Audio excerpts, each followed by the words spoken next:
I'm Cape Joel, and this is Comic Smack, your weekly, daily, all the time, anytime comic book show where I give you your fix of everything you could ever want to know from the world of comic books and superheroes. And on today's show, we're taking a closer look at Civil War II Gods of War issue number 1. What role will Hercules play in this battle between the superheroes of the Marvel Universe? Well, let's hop on in and find out together, shall we?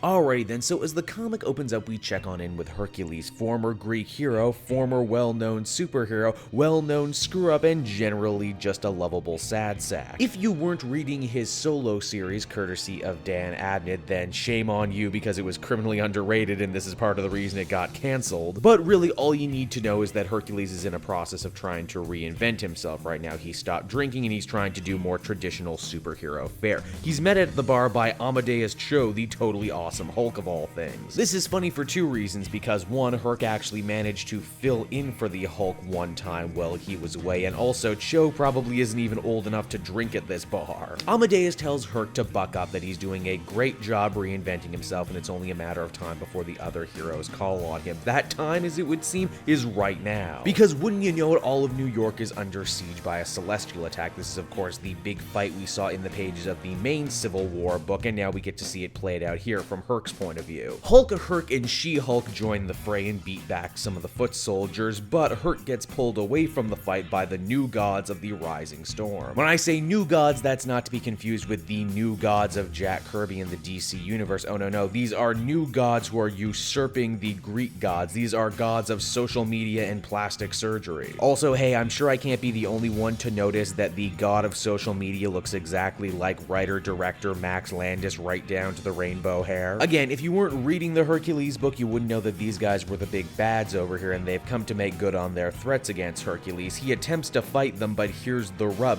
He's the only one who can see them, so all the other heroes just think he's gone crazy and is a liability. This news absolutely crushes poor Herc, and he's forced to return home with his head held low to meet with his motley crew of supporting characters, including Gilgamesh, an even more washed-up ancient warrior, and other ancient world figures who have decided to join him in his fight against the uprising storm. But as they realize right now, it's a fight they're not going to be able to win on their own, and with the other heroes dealing with their own civil war right now, they're going to need to get a little bit creative. Seeing as the Rising Storm seeks to destroy and supplant gods of the old world, Hercules decides to pull out his phone and make some phone calls to some other gods of war who would be willing to join them in his fight, and that's pretty much where the comic ends. Despite being heavily advertised as a tie-in, Civil War II Gods of War number 1 has almost nothing to do with the Civil War event besides paying some lip service to it. That being said, it is a really big continuation of Abnett's Hercules book, and you know what? I freaking loved that series. I thought it was great, and I thought it died way too soon, so it's nice to see it might actually get some closure here and now. Now, that being said, would I recommend this to anyone who wasn't reading the series originally?